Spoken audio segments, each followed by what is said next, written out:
𝘕𝘠𝘬𝘳. Thank you, Mr Deputy Speaker. And today, the Minister for Infrastructure and the Member for 𝘚𝘵𝘳𝘳𝘓 announced that the CLP government is walking away from the Aboriginal and Torres Strait Islander Art Gallery of Australia, known to many as the ATSIAGA project. Today, Mr Deputy Speaker, on the anniversary of the Yes referendum, the CLP government abandoned First Nations people, abandoned First Nations Territorians, abandoned the people of Alice Springs. They abandoned local businesses and the tourism economy. Rather than bringing the community together to speak about their watered-down, scaled-down gallery plans, they chose instead to withdraw significant funding from our region. Rather than meeting with locals to discuss concerns about their watered-down proposal, they ignored the people of Alice Springs. The Infrastructure Minister and the member for Breakling both demonstrated how gutless this government is. They were both in Alice Springs over the weekend with a majority of the CLP. They could have faced Territorians. They could have faced the people of Central Australia, faced the artists, faced the business community, to tell them face to face that they were stripping away this important drawcard from the Central Australian community and our economy. But they didn't. They ran back to Darwin, where they're comfortable, to make the announcement. So much for supporting local, Mr Deputy Speaker. So much for being open and transparent. If the gallery had been left in its original form, Mr Deputy Speaker, it would almost be complete by now, ready to welcome visitors. Hear firsthand from First Nations people telling stories. More people, more flights, more life into Central Australia. An economic driver into the future. The CLP claim to be open and accountable, but it's clear they've been planning to scrap this project all along. So where is the Territory's financial contribution going? Will that money stay in Alice Springs, or will it be filled and funneled into the CLP-held electorates to secure them up for the next election? That funding must remain in Central Australia. There are a host of economically significant projects that could support this investment. It should be invested into extending the Araluen Arts Centre, reopening the Museum of Central Australia at the Desert Park, and developing a new state-of-the-art exhibition at the Strello Research Centre. It remains a national shame that Australia still does not have a national institution to showcase and tell stories of First Nations peoples of this country through art, through language and through performance. I strongly encourage the Commonwealth Government to keep funding in Central Australia and to commit to delivering a national centre that celebrates our people, tells our truth. National institutions such as the National Gallery of Australia, the National Museum of Australia and AATSIS, the Australian Institute of Aboriginal and Torres Strait Islander Studies, have the vision, the capacity and the expertise to deliver what is needed. What is clear is that the CLP cannot be trusted, not deliver a single project in Central Australia. They cannot be trusted to deliver a place that celebrates Aboriginal and Torres Strait Islander people, a place to tell the truth, to deliver an economic plan for Central Australia. It is also absolutely disgraceful that members of the CLP have chosen to attack Marion Scrivenger, the member for 𝘕𝘰𝘳𝘳𝘓. She is the only one who consistently stands up for the people of Alice Springs, calling out the CLP's dodgy plans and their lack of vision for the economy and the arts. We hear crickets from the Northern Territory's Arts Minister. There is not a single investment going into First Nations arts that wasn't already happening under the previous government. The gallery was designed to bring more people, more flights and more life into Alice Springs. But under the CLP, we are seeing iconic projects scrapped, the arts ignored, and flights to Alice Springs cut under this CLP, while Darwin gets more and more and more. Alice Springs is indeed the place for a national First Nations centre to celebrate our people, to tell our stories. They deserve more than a car park gallery. They deserve more than political tricks. They deserve a centre of national excellence celebrating our First Nations Australians. Mr Deputy Speaker, so much for the CLP caring about Alice Springs. They have no vision, no guts and no economic agenda. Mr Deputy Speaker, today marks the second anniversary of the referendum to recognise Aboriginal and Torres Strait Islander peoples in the Australian Constitution and the Uluru Statement from the Heart, a powerful invitation to Australian people to walk together for a better future grounded in truth, justice and self-determination. On this anniversary, Mr Deputy Speaker, I acknowledge the strength, the wisdom and the generosity of all Aboriginal and Torres Strait Islander peoples who came together to shape the Uluru Statement of the Heart. Their work and vision continue to guide our nation towards meaningful and lasting change. I also want to acknowledge and recognise and thank the thousands of non-Indigenous Australians who supported, rallied and voted for the Uluru Statement. Your courage was nothing short of remarkable and we are forever grateful. There is no room in my heart for hate. To the thousands of Australians who did not vote for the Voice, I acknowledge that there is still much work to be done in building stronger and more genuine relationships to help us understand and address our differences. While the past 2 years have seen important conversations and some progress, we know that there is still much to do. The Uluru Statement is far from complete. Its remaining pillars, truth-telling and makarrata, known as treaty, remain essential to our healing as a nation and building a shared understanding of our history. We must commit to ensure that Aboriginal and Torres Strait Islander people are at the centre of driving solutions and leading reform. Real progress, Mr Deputy Speaker, will only come when communities have the power, the voice and the resources to shape the decisions that affect their lives. The journey towards voice, truth and treaty continues. Let this anniversary remind us of our collective responsibility to keep walking together with courage, respect and the hope to build a more just and united Australia. We cannot expect things to change if we do not allow Aboriginal and Torres Strait Islander people to have a greater say, a stronger voice in matters that affect their lives. As Aboriginal people, we need a seat at the table, not to be on the menu. Mr Deputy Speaker, tonight, on the second anniversary of the referendum, I acknowledge all First Nations Australians and all people who want to see improvements into the lives of Aboriginal and Torres Strait Islander people. And I thank you for your courage, for your support and for your ongoing commitment to drive substantial and structural reform. To my community, remember, you are strong, you are black and you are deadly. You are not going anywhere.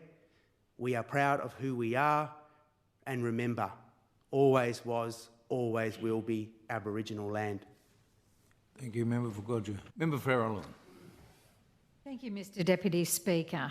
It would be remiss of me tonight to not talk about the demise of the National Aboriginal Art Gallery in Alice Springs, or otherwise known as the Aboriginal and Torres Strait Islander Art Gallery of Australia, or ATSIAGA. Mr Deputy Speaker, this has been a very, very long road and I've been a part of every stage of this story. It's a story of failure. It's disgraceful. It's appalling. It has been an exercise over many years, over 9 years, in futility. A diabolical and obscene waste of money. God knows how much money has been wasted on this. My guess is well over $20 million. A debacle which has involved the appalling mismanagement of government funds, government energy, and a great disappointment to Alice Springs, the town of Alice Springs. Wasteful, stupidity, ignorance and incompetence. The history of this project goes back to 2016.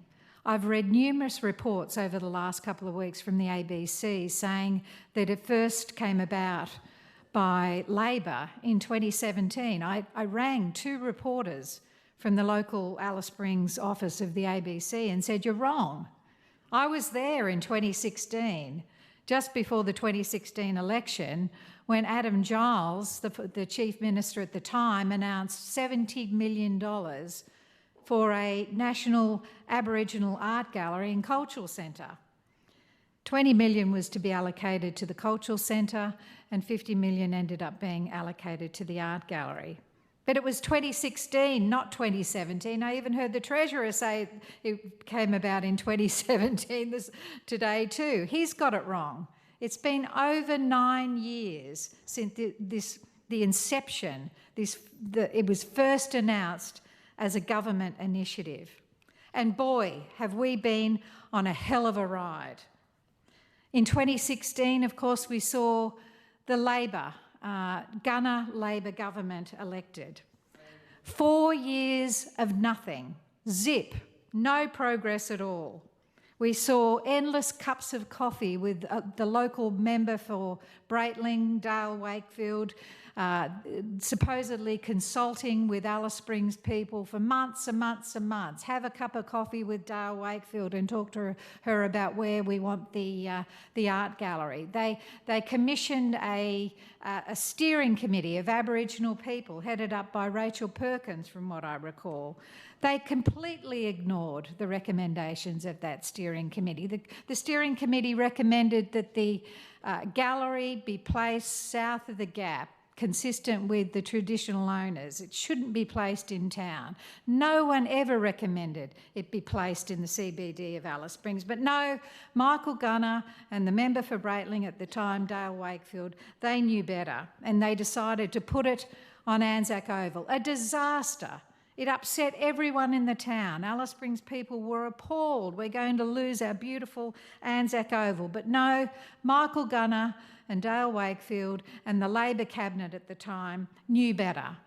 Nothing happened for that first 4 years of the Labor Northern Territory government, from 2016 to 2020. And then we had another 4 years of Labor, more incompetence, more mismanagement, more inaction. Another 8 years in total talking about this gallery, this beautiful Aboriginal art gallery, which was supposed to be an iconic national art gallery in the town of Alice Springs. We went from being so excited, so happy, so expectant of something that was going to be on a grand scale. It was going to be beautiful. It was going to attract tourists from far and wide. It was going to inject economic prosperity to Alice Springs. But no, 8 years of nothing, bloody nothing. Then we had a change of government, of course, last year, 2024. And the new government decided to continue with locating the art gallery basically next door or adjacent to Anzac Oval in the car park. No one wanted it there. Most people didn't want it there. A handful of people probably supported the idea of it being placed in the Anzac Oval car park. But did most Alice Springs people want it at that location? Absolutely not, particularly the Aboriginal people. No one listened to the people of Alice Springs. No one actually sat down and understood the significance of Anzac Oval, the significance of that site, and why it shouldn't go there, why it should go out at the Desert Park, which is what the CLP campaigned on in I think 2020 in the first place. How they arrived back at Anzac Oval in the car park is beyond me. But from my perspective, it should have been south of the Gap, like the Aboriginal people of Alice Springs demanded years ago. It should have been placed out at Desert Knowledge, where there's plenty of room and they would have had compatible facilities, and the local Aboriginal people, whose art presumably would have gone into the art gallery, would have accepted that. But no, another government that knows better. And the net result is today, when the final nail goes in the coffin and the whole project has amounted to absolutely nothing. The disappointment that I feel. I've been a local member of Parliament in Alice Springs for 15 years, and 9.5 years of my life has been thinking about this gallery and trying to negotiate with the governments, the Northern Territory governments at the time, trying to work it out so it is the best possible outcome, or what would have been the best possible result for Alice Springs. But no one, of course, listens to me. No one hasn't listened to me for years. I used to come in here regularly and chant to the former Labor government about crime, and I was belittled and put down. And here we are today talking about another failure of the Northern Territory government, 8 years of Labor, failing to deliver for Alice Springs, failing to listen about the deteriorating crime crisis. And here we are at a point in history where we're back to where we were back in 2016. No gallery, a huge amount of money wasted, and no further ahead economically or otherwise for the town of Alice Springs. Who are the winners here? No one. Absolutely no one. The Aboriginal people of Central Australia, the Aboriginal people of Australia aren't winners. The Aboriginal artists aren't winners. The people of Alice Springs we've lost. We've lost the prospect of a beautiful national iconic Aboriginal art gallery in the town of Alice Springs. The economy loses. And all the people who have been hopeful about benefiting from this art gallery, they have lost. They've invested money, positioned themselves, hoping to be contractors to service or be a part of this wonderful initiative. We are all losers in the town of Alice Springs because of the incompetence of mainly the former Labor government, Northern Territory Labor government, who squandered this wonderful opportunity to invest in Alice Springs and build us an art gallery that we certainly deserved. I am so disappointed I can hardly speak. How much has been spent on this exercise in futility? As I said, it must amount to millions, at least $20 million. And to hear the member for 𝘕𝘠𝘳𝘳 try and turn it around and blame it on the current CLP government is the epitome of hypocrisy. He was a part of the former Labor government that failed us. He was a former arts minister that failed us. So here we are. Alice Springs loses again. I'm disappointed. I think the whole story is pathetic. It is a disgusting story of failure and incompetency, mainly by the former Labor Northern Territory government.